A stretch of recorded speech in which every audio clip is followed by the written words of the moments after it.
Oh, come on. You gotta be kidding me. This guy? Again? Hello everyone! Yes, today yet again we're talking about Darling in the Franxx, Studio Trigger's greatest anime project which manages to copy Evangelion in almost every aspect. Yeah, I know, the video about Evangelion and Darling in the Franxx came out over a year ago. Honestly, I am mostly not really proud of this video, but still. So let's dive into this whole pile of trash because oh boy, there's things to talk about. Today I'm gonna try to calmly answer some of the most popular comments under that video, such as it's not a copy because Trigger is basically the same studio that created Evangelion and such. The video was about Darling in the Franxx plagiarizing Evangelion, by the way. At the same time, I'm gonna explain why it's a copy and not a parody or anything else. As an example, we're gonna use everyone's favorite waifu because oh boy, turns out there is more to the copy than I thought. Because as it turns out, zerotwo is a copy of another everyone's favorite waifu, who was popular slightly longer ago, which probably explains why current weebs don't really know her. The topic is pretty interesting, so if you're gonna like it, subscribe. Okay, first things first. In order to avoid reading all the hundreds of comments that I got under that video, I'm just gonna summarize them to one statement, which is basically, Studio Trigger is actually a successor of Gainax because it's basically the same people. Therefore, they didn't plagiarize Evangelion because it's literally the same people. I don't know why I became Donald Trump at the end, but okay. In here, I can right away say that no, it's not the same studio. Basically, to put it shortly, there was a studio Gainax that created Evangelion. At some point, some of the artists left the studio to form a different studio, Trigger, who was also working on many animation projects. Gainax, however, unfortunately later filed for bankruptcy. Issue is, however, the people who left Gainax were people who were drawing, backgrounds for the Evangelion. It weren't even people responsible for writing story and etc. Nothing more than just like simple artworks. The only major one I could find was a Hiroyuki Imaishi, hope I pronounced that correctly, who was an in-between animator in Evangelion. Later he became founder of Trigger. In case you don't know, in-between animator is the guy who draws like in-between shots for movements. And even if they were more involved into making Evangelion, that still doesn't allow them to plagiarize it. Like, you still have copyright laws. Evangelion has a creator who owns all the rights to it. You cannot just copy and paste it. Bruh, what the hell are we even talking about? If the situation is literally looks like, hey, do you need help writing this essay? Oops, I literally just plagiarized it, see ya. Speaking of the copying, let's come back to one of the few things people defended in Darling in the Franxx for being original, which is zerotwo. Spoiler alert, she is copied just like, well, everything else. Damn, I'm so good at making transitions for this shit.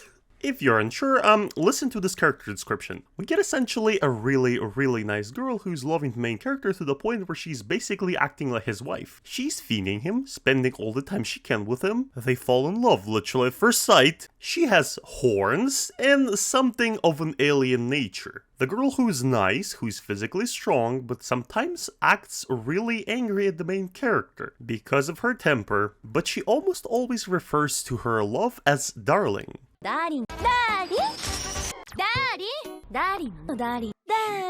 In case it wasn't obvious, I was describing two characters here. You're just a cheap fucking knockoff. You see, recently while I was on my anime grind watching different titles, I watched one that is called, Urasa Yutsura. I hope I pronounced that. Bro, why are you making anime sound so difficult? Could have just named it something like, I don't know, I fell in love with an alien who's really pretty and really cute and loves me in every way possible, and I don't really like her back because I'm an idiot main character, even though I'm gonna like her in the end. Japan, if you need help coming up with anime titles, hit me up. Anyhow, while watching that anime, I all of a sudden realized that the main character, I mean the girl who is main character's love interest, is literally zerotwo. Like, she basically has the same defining features, same characteristics, same freaking morality, and same freaking emotional state.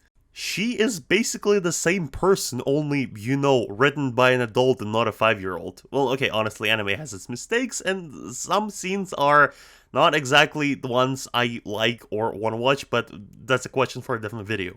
point is, Lum, which is a character from this anime, is similarly, like, extremely similar from Zerotwo. Only problem, the anime came out way before Darling in the Franxx. Books about her specifically were released somewhere in 70s, so yeah, this is an interesting situation for Trigger. And of course, you might say it's just a reference. They're just referencing a really popular anime, just like they were just referencing Evangelion, Gurren Lagann, all those anime that are not at all mentioned. Nobody ever mentions them in anime, nobody mentions them in the studio, during all the interviews nobody specifies that it's a reference.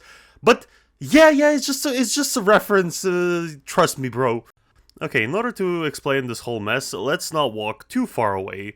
Jujutsu Kaisen, that I constantly mention on this channel, had a pretty good reference at early season. I wanted to pull off a spirit gun or a bankai or a Rasengan or a... You just can't. Right here, this is a pretty good example of a reference because the things Yuji says are pretty known in anime community. Words like Sharingan and stuff like that went way outside anime community, or Naruto community for that matter. Because of that, it makes sense when people say certain phrases, like Dragon Ball for example too. You know where it's from, because these things are just known. And how am I even supposed to know that the word darling that Zerotwo says all the time, and which is pretty much her calling card, this is something that she's known for, and this is something that is in the title of the anime. It's supposed to be a reference to another anime which is relatively not popular in America. To be completely honest, Jujutsu Kaisen has a problem of its own in copying others, and that's also a topic for another video, but in here we know this problem because the author of manga admitted it. In case of Darling in the Franxx, the creator didn't say anything. They portrayed their creation as something unique and creative, when in reality, what is creative about Zerotwo specifically? What exactly is creative about her? She copies Lum in every single way except maybe the design. That's it. Alright, while we're on that topic, let's talk about inspiration, because many people also said that Evangelion was inspiring Darling in the Franxx, and well, that's all it did. That is also an interesting take, but it kind of falls flat once you think about it. Let's take another interesting inspiration in case of Evangelion, because creator of Evangelion a few times admitted that while he was working on Evangelion, he was inspired by another show, Ultraman. The show is basically Power Ranger kind of stuff, and well, also features giant robot fighting monsters. The only difference on that note, the similarities kinda end. The monsters look different, they have different backstory, main characters look different, they have kinda backstory, robot looks different, it has different powers and backstory. Meanwhile, Zerotwo acts like Lum, she's copying her character features, she's copying stuff that she says, she's copying her alien nature. Same thing with the whole setting of the anime. If you compare Evangelion, Darling in the Franxx, Zerotwo, and Lum, there is less differences than there are similarities. Well, if that's not copying others, You can go fuck yourself.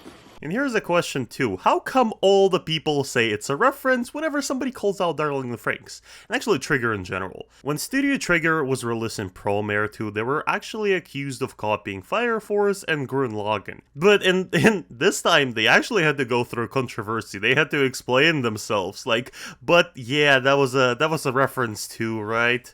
You know, I'm starting to think that current problem is not exactly Darling in the Franxx or Studio Trigger that just copies others. It's the people who defend themselves, but I don't even know why. I don't know, to me, it kind of feels like the people who defend Darling in the Franxx are just people to argue for the purpose of arguing. Like, you know this childish behavior when your mom told you not to take the cookie, but you took it anyway, and then when it's pretty obvious and your mom catches you, you still have to lie about it because, well, you don't want to be in the wrong. And in case it wasn't obvious, no, I'm not trying to stop you from watching whatever you like. If you like the anime, that's okay, you can watch whatever you want, I don't really care. Your right is to watch the anime and like it, and my right is to say that it's all a bunch of bullshit. And I guess that's all for today. There's gonna be more videos. I'm trying to have a consistent schedule right now, release stuff about films too, and anime. I have a few videos I'm currently working on, so stay tuned. Tell me in the comments if you like this video. Like, subscribe, see ya.